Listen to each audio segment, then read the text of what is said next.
Hello guys ji, good morning. Welcome back on फोमा educational hub.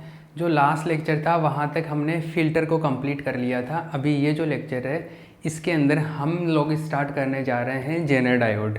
Jenner diode होता है, उससे एक छोटा क्वेश्चन आता है, बड़ा क्वेश्चन इस पर बनता ही नहीं है क्योंकि बड़ा क्वेश्चन के लिए इसमें ज़्यादा थ्योरी आती नहीं है, तो इस पर जनरली छोटा क्वेश्चन आता है। जेनर डायोड क्या है और इसका है जो वोल्टेज स्टेबलाइजेशन में यूज किया जाता है, वोल्टता स्थायीकरण में काम किया जाता है। जैसे आपने पहले देखा होगा कि जो टीवी यूज करते थे तो टीवी चलाने के लिए साथ में उसके ऊपर एक छोटा सा एक बॉक्स भी रखा जाता था, वोल्टेज स्टेबलाइजर बोला जाता था उसको। क्या बोलते थे? वोल्टेज स्टेबलाइजर बोलते थे। उसमें ऐसे पॉइंट्स बने होते थे और उससे क्या करते थे? वोल्टेज स्टेबलाइजेशन करते थे। टीवी या रेफ्रिजरेटर, मतलब जो भी बड़े वोल्टेज का जिसमें रिक्वायरमेंट होता था, बड़े पावर का, उसके साथ में हम लोग ये क्या करते थे? इसको यूज करते थे, वोल्टेज स्टेबलाइजर को। वोल्टेज को स्टेबल करके रखता था, स्थायी करके रखता था वोल्टेज को। जैसे मान लो क्या होता है कि घरों में क्या होता है, जैसे वोल्टेज का वैल्यू, जैसे आजकल तो ये आगे से, या तो जैसे रेफ्रिजरेटर आजकल आप खरीदते तो रेफ्रिजरेटर के अंदर ही इनबिल्ट ऑटोमेटिक वोल्टेज स्टेबलाइजर होता है। तो अगर वोल्टेज अप डाउन होता है घरों में तो वो ऑटोमेटिकली एडजस्ट कर लेता है। तो मान लो कि जैसे अगर आपके रेफ्रिजरेटर को वोल्टेज चाहिए, मान लो 210 वोल्टेज का रिक्वायरमेंट है मिनिमम, इतना नहीं होता, मान लो कि इतना है, आपको एक एग्जांपल के लिए इतना वोल्टेज का रिक्वायरमेंट है। और अगर आगे से आपने मान लो कि घर में दूसरा कुछ इंस्ट्रूमेंट चला दिया, जैसे मान लो कि इस पे जैसे मान लो प्रेस चला दिया आपने, है ना, आयरन यूज कर रहे हो आप, तो प्रेस यूज कर रहे हो आप, तो उधर वोल्टेज ज़्यादा खर्च हो जाएगा, तो इधर वोल्टेज का जो वैल्यू आएगा वो कम हो जाएगा, या करंट का वैल्यू कम हो जाएगा। उसकी वजह से जो पावर आएगा वो पावर दूसरी तरफ कम हो जाएगा। तो हम लोग चाहते हैं कि अगर उधर दूसरी तरफ आप प्रेस यूज करो या कुछ भी यूज करो, मेरा जो मैं यहाँ पे जो रेफ्रिजरेटर या जो काम में ले रहा हूँ, जो दूसरी युक्ति, उसके ऊपर वोल्टेज का वैल्यू कम नहीं होना चाहिए, बना हुआ रहना चाहिए, जितना रिक्वायरमेंट है उतना। मतलब इस पे जो वोल्टेज है वो स्टेबल रहना चाहिए, स्थायी रहना चाहिए, ये चाहिए मुझे। तो इस चीज़ को करने के लिए हम लोग एक डिवाइस काम में लेते हैं, एक युक्ति बनाते हैं जिसको बोलते हैं स्टेबलाइजर। स्टेबलाइजर बोलते हैं। और इस स्टेबलाइजर में एक्चुअल में जेनर डायोड यूज में लिया जाता है। जेनर डायोड का एक सर्किट होता है छोटा सा, वो काम में लिया जाता है। तो जेनर डायोड क्या है पहले तो ये पढ़ेंगे, और फिर जेनर डायोड की हेल्प से ये वोल्टेज स्टेबलाइजेशन कैसे करते हैं, वोल्टता का स्थायीकरण कैसे करते हैं, वो पढ़ेंगे। ठीक है, तो सबसे पहले क्या पढ़ेंगे हम लोग? वोल्टेज जेनर डायोड के बारे में पढ़ेंगे। तो जेनर डायोड, इस पर छोटा क्वेश्चन आता, जेनर डायोड क्या? जेनर डायोड, जेनर डायोड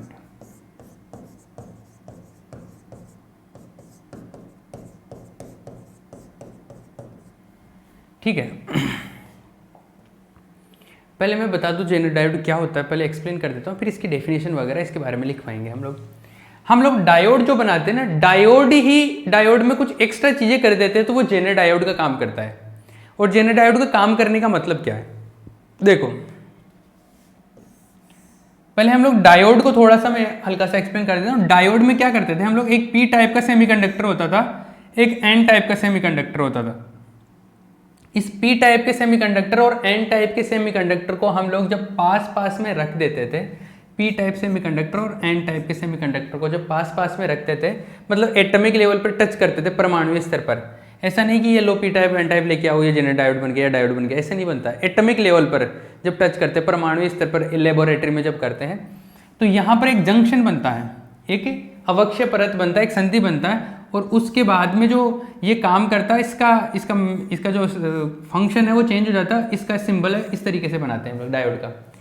ये क्या करता है, जब ये अवक्षय परत बन जाता है, इसके अंदर जो डिप्लेशन लेयर बन जाता है बीच में जंक्शन की वजह से, इसकी वजह से क्या होता है, एक तरफ तो करंट को फ्लो होने देता है और दूसरी तरफ करंट को फ्लो नहीं होने देता। मतलब अगर एक को हम फॉरवर्ड बायस बोलते हैं और एक को क्या बोलते हैं, रिवर्स बायस, ऐसे बोलते हैं। तो अगर इस तरफ से करंट आता है तब तो करंट फ्लो हो जाता है, लेकिन जब इस तरफ से करंट आता है तो करंट फ्लो नहीं होता है। और इसका वोल्टेज और करंट का एक कर्व बनाते हैं हम लोग, वो ऐसा बनता है वोल्टेज और करंट का, ऐसा कि अगर फॉरवर्ड बायस में है, मतलब फॉरवर्ड बायस का मतलब इधर से करंट आ रहा है, तो जैसे जैसे वोल्टेज का इधर मान लो बैटरी लगा रखी है और बैटरी का वोल्टेज में धीरे धीरे बढ़ा रहा हूँ, तो वोल्टेज का वैल्यू धीरे धीरे इंक्रीज करते हैं, तो इधर जो करंट फ्लो होने वाला है डायोड से वो भी इंक्रीज होता जाता है, इंक्रीज होता जाता है, इंक्रीज होता है, ऐसे चलता है।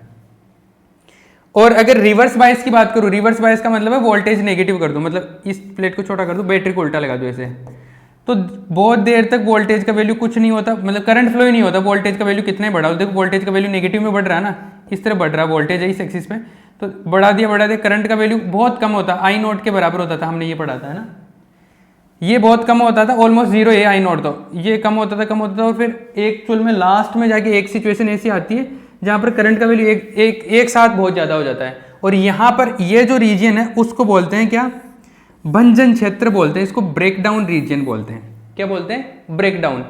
यहाँ पर अगर ये हो जाता है तो करंट का वैल्यू एकदम से बढ़ जाता है, मतलब रिवर्स वाइस में पहले तो रिवर्स वाइस में जब लगा रहेगा तब तो इधर से करंट फ्लो ही नहीं होगा, अगर मैं बैटरी का वैल्यू अगर धीरे धीरे बढ़ा रहा हूँ ऐसे, ये रिवर्स बायस में हो गया, ये पी साइड है, ये एन साइड है, ये एन साइड है, ये नेगेटिव है, ये पॉजिटिव, तो पॉजिटिव को नेगेटिव से, नेगेटिव को पॉजिटिव से कनेक्ट किया, तो ये रिवर्स बायस हो गया।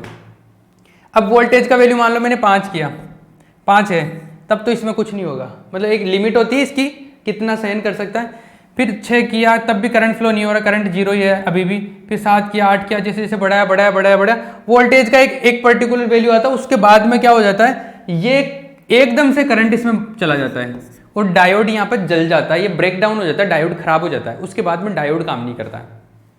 अब डायोड खराब हो गया, अब आप वोल्टेज का वैल्यू अगर कम भी कर दो ना तब भी डायोड काम नहीं करेगा, डायोड का काम खत्म हो गया, अब डायोड वर्क ही नहीं करेगा, डायोड जल जाता है, यहाँ पर डायोड का ब्रेक डाउन हो जाता है, समझ गए। और अगर वोल्टेज का वैल्यू कम भी करोगे तो अब डायोड वापस से अपनी नॉर्मल कंडीशन में नहीं आएगा, डायोड जल गया, ऐसा हो जाता है।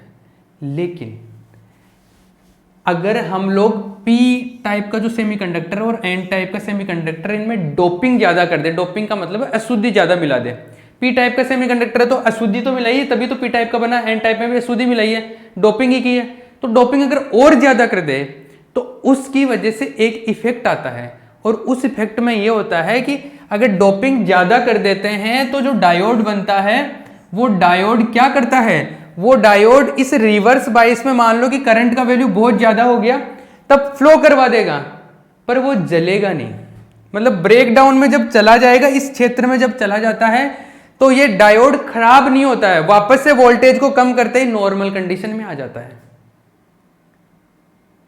मतलब इस ब्रेकडाउन वाला जो क्षेत्र इसमें भी काम करता है, ये जो ब्रेकडाउन का क्षेत्र का मतलब है कि इसको भंजन क्षेत्र बोलते हैं, भंजन क्षेत्र मतलब जिसमें नॉर्मल डायोड तो क्या हो जाता है, खराब हो जाता है, ये जो भंजन क्षेत्र है ब्रेकडाउन रीजन, इसमें भी ये डायोड काम कर लेता है, और जैसे वोल्टेज को कम करेंगे वापस से नॉर्मल कंडीशन में आ जाता है। इस डायोड को जेनर डायोड बोलते हैं। तो जेनर डायोड कोई अलग है क्या, नहीं अलग नहीं है, वो जो नॉर्मल डायोड था वैसा ही है, बट इसके अंदर क्या होता है, अशुद्धि की मात्रा ज्यादा मिला देते हैं, डोपिंग को इंक्रीज कर देते हैं, और डोपिंग को इंक्रीज करने से एक अलग प्रॉपर्टी डेवलप हो जाती है, इसके अंदर एक अलग क्या बोलते हैं उसको, कैरेक्टरिस्टिक आ जाता है, अलग गुण आ जाता है, उस गुण की वजह से ये क्या होता है, ब्रेकडाउन क्षेत्र जो है ब्रेकडाउन रीजन में भी काम कर पाता है, भंजन प्रभाग भंजन क्षेत्र में भी काम कर पाता है, इसको क्या बोलते हैं, जेनर डायोड बोलते हैं। आई बात समझ में। अभी इसके बारे में लिखो, पहले हिंदी में लिख लो फिर इंग्लिश में लिख लेना।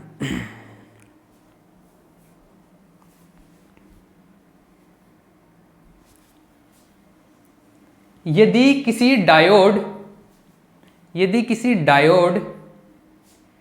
के पी तथा एन अर्धचालकों, यदि किसी डायोड के पी तथा एन अर्धचालकों में अशुद्धि की मात्रा बढ़ा दी जाए, यदि किसी डायोड के पी तथा एन अर्धचालकों में अशुद्धि की मात्रा बढ़ा दी जाए, अशुद्धि की मात्रा बढ़ा दी जाए, तो अशुद्धि की मात्रा बढ़ा दी जाए तो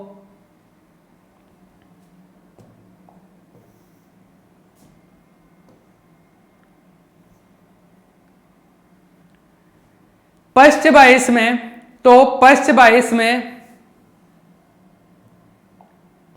वह भंजन प्रभाग में भी कार्य करता है, तो पश्च बायस में वह भंजन प्रभाग में भी कार्य करता है, भंजन प्रभाग में भी कार्य करता है।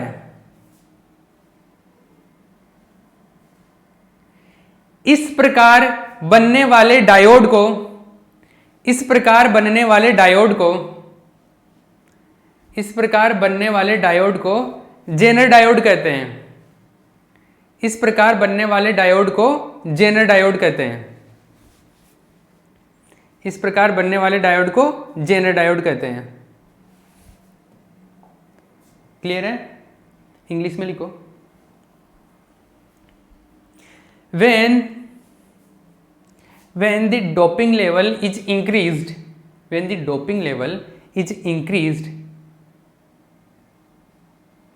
in the P and N type of semiconductor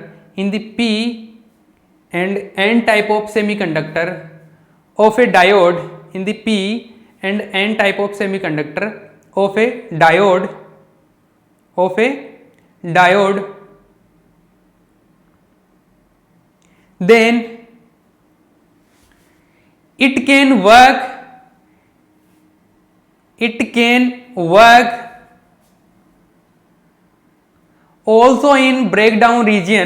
it can work also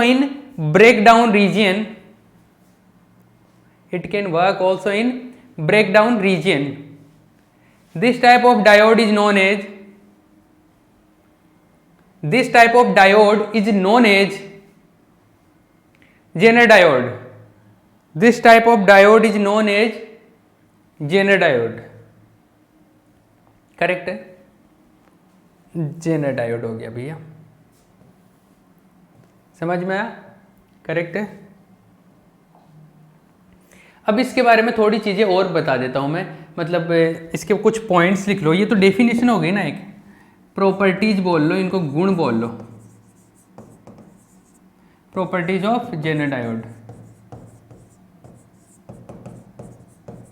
Jenner diode के गुण।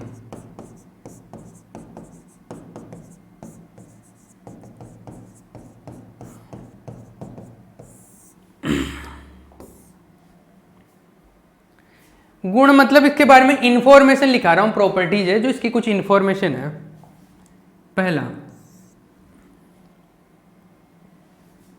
पहला क्या है, लिखो। जेनर डायोड को निम्न प्रकार से प्रतीकात्मक रूप में लिखा जाता है। जेनर डायोड को निम्न प्रकार से प्रतीकात्मक रूप में लिखा जाता है। जेनर डायोड को निम्न, पहला है फर्स्ट पॉइंट, जेनर डायोड को निम्न प्रकार से प्रतीकात्मक रूप में लिखा जाता है। The symbolic form of Zener diode, the symbolic representation of Zener diode, the symbolic representation of Zener diode is, Zener diode को ऐसे लिखा जाता है, ऐसे बनाया जाता है। ये डायोड ऐसा होता था ना, तो इसको जेनर डायोड को ऐसे नहीं बना के कैसे बनाते हैं, ऐसे थोड़ा सा, ये जो लाइन है सीधी लाइन नहीं होके थोड़ा सा ऐसा वेविक फॉर्म में हो जाता है, ऐसे घूमी हुई रहती है ना, ये जेनर डायोड है।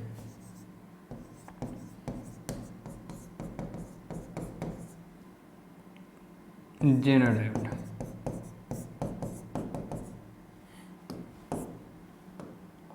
जेनर डायोड, ठीक है, ये जेनर डायोड। सेकेंड पॉइंट लिखो,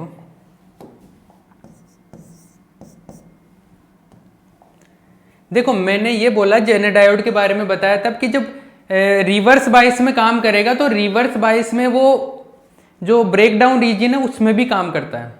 और फॉरवर्ड बाइस का क्या सीन है, फॉरवर्ड बाइस में तो सेम वैसे ही काम करता है जैसे नॉर्मल डायोड काम करता है।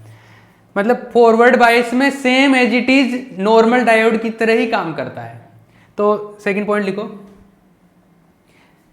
अग्र बाइस में जेनर डायोड, अग्र बाइस में जेनर डायोड, अग्र बाइस में जेनर डायोड एक साधारण डायोड की भांति व्यवहार करता है, एक साधारण डायोड की भांति ही व्यवहार करता है।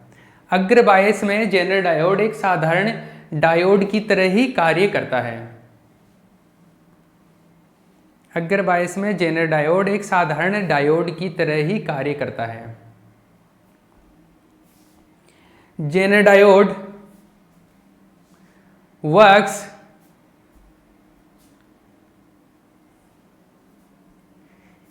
As similar as normal diode, as similar as normal diode in the forward bias, as similar as normal diode in forward bias. Zener diode works as similar as normal diode in forward bias. ठीक है, reverse bias की बात करते हैं। Reverse bias में forward bias का मतलब हो गया ये वाला, ये ऐसे, तो जैसे डायोड में होता था वैसे कर्व वैसा ही बनेगा, लेकिन जेनर डायोड में ये जो पश्च भाग है ये तो फॉरवर्ड बायस हो गया ना। तो फॉरवर्ड बायस में कुछ अलग तो होता है नहीं, नॉर्मल डायोड की तरह होता है, तो फॉरवर्ड बायस का इतना डिस्कशन करते नहीं है। हम किसका डिस्कशन करते हैं? रिवर्स बायस का, क्योंकि रिवर्स बायस में कुछ डिफरेंट देखने को मिला है। रिवर्स बायस में क्या होता है? रिवर्स बायस में पहले तो करंट फ्लो नहीं होगा, फ्लो नहीं होगा, फ्लो नहीं होगा, नॉर्मल डायोड की तरह ही काम करेगा। लेकिन एक सिचुएशन ऐसी आएगी, एक वोल्टेज का मतलब वोल्टेज ही तो बढ़ रहा है, इधर क्या है, इधर वोल्टेज पॉजिटिव में बढ़ रहा है, इधर वोल्टेज नेगेटिव में बढ़ रहा है, ये इधर ऊपर करंट जा रहा है, इधर वोल्टेज है, तो वोल्टेज के नेगेटिव में बढ़ रहा है वोल्टेज। एक वैल्यू आएगी कोई पर्टिकुलर, उसके बाद में वहां पर जाके क्या होगा, एकदम से करंट बढ़ जाएगा एब्रप्टली, यहां पे करंट का वैल्यू एकदम से इंक्रीज होगा। जिस पॉइंट पे वोल्टेज के जिस वैल्यू पे एकदम से इंक्रीज होता है उसको बोलते हैं VZ, Zener voltage, Zener voltage है ये। ठीक है, एकदम से बढ़ेगा, एकदम से बढ़ेगा। ये वैसे इसको थोड़ा जूम करके देखा जाए ना तो ये एकदम सीधी लाइन नहीं होती, ये थोड़ी सी ऐसे होती है,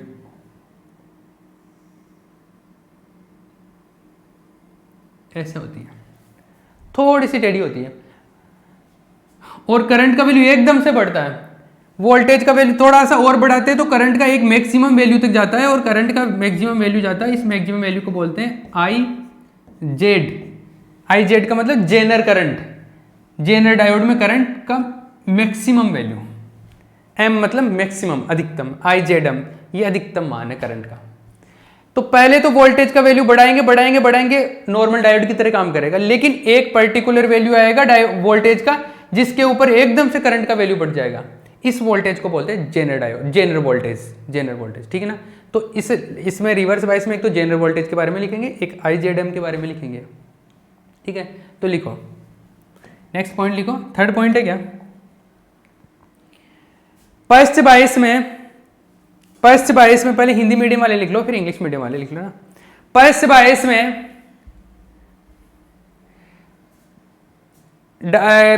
बायस में प्रारंभ में वोल्टता का मान बढ़ाने पर जेनर धारा का मान शून्य रहता है, जेनर धारा का मान शून्य रहता है। जेनर धारा का मतलब डायोड के, जेनर डायोड के अंदर धारा, जेनर धारा का मान शून्य रहता है, परंतु वोल्टता के एक निश्चित मान पर,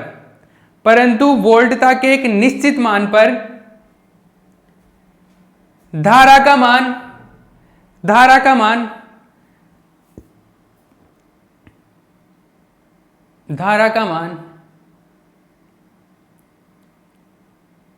सहसा बढ़ता है, एकदम से, सहसा का मतलब है एकदम से, सहसा बढ़ जाता है। वोल्टता के इस मान को जेनर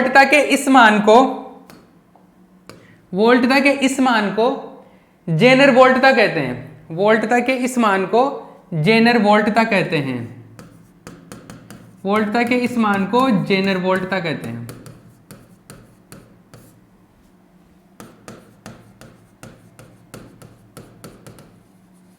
ठीक है, जेनर वोल्टता कहते हैं। तथा धारा के अधिकतम मान को IZM से प्रदर्शित किया जाता है, IZM से प्रदर्शित किया जाता है।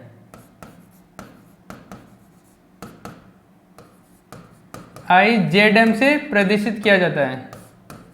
इंग्लिश वाले लिखो, in the reverse bias of Zener diode, in the reverse bias of Zener diode, in the reverse bias of Zener diode, in the reverse bias of Zener diode, in the reverse bias of Zener diode, initially the value of current is 0. Initially ये लगभग zero होता है, बहुत कम होता है, micro में होता है ये वैल्यू, मतलब ऑलमोस्ट करंट का वैल्यू देखो बहुत इधर तो ज़्यादा हो जाता है, यहाँ से स्टार्ट ही होता है, ये बहुत कम होता है. आइडियली तो इसको यहीं पे बना देते हैं. Initially the value of current is almost 0 at a particular value of voltage,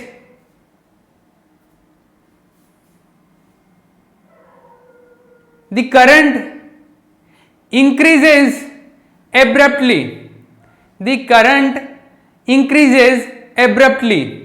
Abruptly मतलब suddenly. Current increases abruptly. This value of reverse voltage, reverse bias में है ना, तो reverse voltage भी बोलते हैं इसको. This value of reverse voltage is known as Zener voltage. This value of reverse voltage is known as Zener voltage. This value of reverse voltage is known as Zener voltage. ठीक है, correct है ना. ये दोनों छाप लो, ये छाप लो, ये कर्व भी छाप लो, कर्व छाप लो और साइड में ये छाप लो. ये थर्ड पॉइंट के साथ में, थर्ड पॉइंट जैसे खत्म हुआ, ये इधर वाली इंफॉर्मेशन लिख लो और ये इंफॉर्मेशन लिख लो. ठीक है, ये कर्व छाप लो, ये हो गया.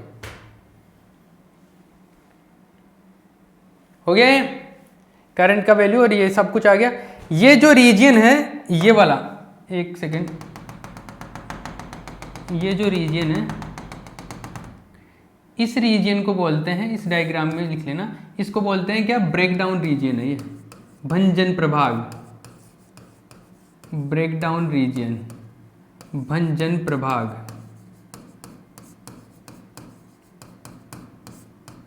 क्या है ये, भंजन प्रभाग.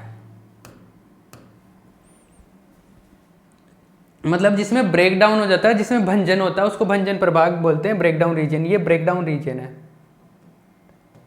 चमक रहा ना, this is breakdown region. Clear. तो यही तो बोला जा रहा था कि जो जेनर डायोड होता है वो ब्रेकडाउन रीजन में भी काम करता है, भंजन प्रभाग में भी काम करता है. देखो क्या हुआ, जैसे जैसे वोल्टेज का वैल्यू बढ़ा है, पहले करंट ऑलमोस्ट जीरो था, यहाँ पे आते एकदम से बढ़ गया. अब अगर वोल्टेज को वापस कम कर दोगे ना तो नॉर्मल करंट ऐसे आ जाएगा, इतना आ जाएगा. मतलब वोल्टेज को जैसे जैसे बढ़ा है, करंट का वैल्यू एकदम से बढ़ गया, वापस से वोल्टेज को कम कर दोगे ना तो करंट इतना हो जाएगा. लेकिन जेनर उसमें नॉर्मल डायोड में ऐसा नहीं होता. नॉर्मल डायोड में एक बार ऐसे यहाँ तक आया, एक बार इस वैल्यू को क्रॉस कर गया ना, फिर करंट का वैल्यू बढ़ गया, अब बढ़ गया तो बढ़ गया. अब भले वोल्टेज को कम कर लो, अब ये डायोड ही खराब हो गया, अब डायोड नॉर्मल रहा ही नहीं. इसमें तो वापस चले जाओगे तो डायोड नॉर्मल हो गया, खराब नहीं हुआ डायोड. उसमें तो एक बार इसको क्रॉस किया डायोड खराब हो जाता है, डायोड जल जाता है, उसको बोलते हैं भंजन हो गया, डायोड बेकार हो जाता है. वहाँ पे लेबोरेटरी में जब आप एमएससी करते हो तो वहाँ पे इलेक्ट्रॉनिक्स की लेबोरेटरी में आपको काफ़ी मौका मिलेगा कि डायोड को ख़राब करने का, है ना. इजीली आप ट्राई कर सकते हो वहाँ पे कि बहुत ज़्यादा वोल्टेज अप्लाई कर दिया, डायोड जल गया, 2 सेकंड में डायोड जला सकते हो आप. मतलब एक्सपेरिमेंट कर सकते हो इजीली, बहुत आसानी तरीके से अवेलेबल होती है सारी चीज़ें. अगर आप आईआईटी या अच्छे इंस्टीट्यूशन में जाते हो तो आपको पूरा लैब में पूरी चीज़ें प्रोवाइड की जाती है, तो आप अच्छे से जो चाहो, जो जैसे से करना चाहो, वो पूरी चीज़ें फैसिलिटी अवेलेबल होती है. एनआईटी आईआईटीज़ में या अच्छे इंस्टीट्यूट में आप पीएचडी करते हो, एमएससी करते हो तो ठीक है, वहाँ पे ये सारी फैसिलिटी होती है. ये हो गया, ये सारी चीज़ समझ में आई ना. तो कैसे जेनर डायोड के फीचर्स है ये है. अब जेनर डायोड का एक एप्लीकेशन है, उसके बारे में पढ़ेंगे. एप्लीकेशन है इसका मतलब अनुप्रयोग. मैंने बोला था कि जेनर डायोड किस में काम में आता है. जेनर डायोड काम में आता है किस में, वोल्टता स्थायीकरण में, वोल्टेज स्टेबलाइजेशन में. और वो कैसे काम में आता है, इस रीजन की वजह से काम में आता है. अभी मैं एक्सप्लेन करूंगा. यहाँ पर एक पॉइंट लिख लो बस आप, फिर उसको वोल्टेज स्टेबलाइजेशन वाला पूरा टॉपिक है, वो भी पूछा जाता है एग्जाम में, उसको डिस्कस करेंगे. यहाँ पर आप एक प्रॉपर्टी और लिख लो, ये छाप लेना यहाँ पे पॉज करके, फिर ये प्रॉपर्टी लिख लो एक. Zener diode is mostly useful in Zener diode is mostly useful in